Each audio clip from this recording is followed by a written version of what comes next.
મારું એક ગામ છે જેની હરેક ગલી મને ઓળખે છે. મારા ખાનદાની ખોડાનો હરેક ગોખલો હરેક દરવાજો મને ઓળખે છે. જેના આંગણામાં આખું બાળપણ વીત્યું, હરેક સવાર સાંજ વીતી. જેની ઓસરીની કોરે બેસીને ત્રણેય ટાણાનું ભોજન લીધું, એ ઓસરીની કોર મને યાદ છે. ઈ નાની માએ ગોદડામાં ચિતરેલા મોર મને યાદ છે.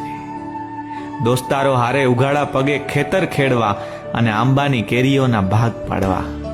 બાપા 1 રૂપિયો વાપરવા આપતા તોય અમીરી લાગતી. 8 આનાની પેપ્સી અને 8 આનાની કચોરી કેવી મીઠી લાગતી. મારા ખેતરનો લીમડો અને ચીકુડી મને ઓળખે છે. મારું એક ગામ છે જેની હરેક ગલી મને ઓળખે છે.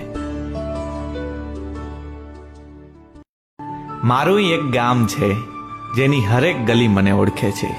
મારા ખાનદાની ખોડાનો હરેક ગોખલો હરેક દરવાજો મને ઓળખે છે. જેના આંગણામાં આખું બાળપણ વીત્યું, હરેક સવાર સાંજ વીતી. જેની ઓસરીની કોરે બેસીને ત્રણેય ટાણાનું ભોજન લીધું, એ ઓસરીની કોર મને યાદ છે. ઈ નાની માએ ગોદડામાં ચિતરેલા મોર મને યાદ છે. દોસ્તારો હારે ઉઘાડા પગે ખેતર ખેડવા અને આંબાની કેરીઓના ભાગ પાડવા. બાપા 1 રૂપિયો વાપરવા આપતા તોય અમીરી લાગતી. 8 આનાની પેપ્સી અને 8 આનાની કચોરી કેવી મીઠી લાગતી.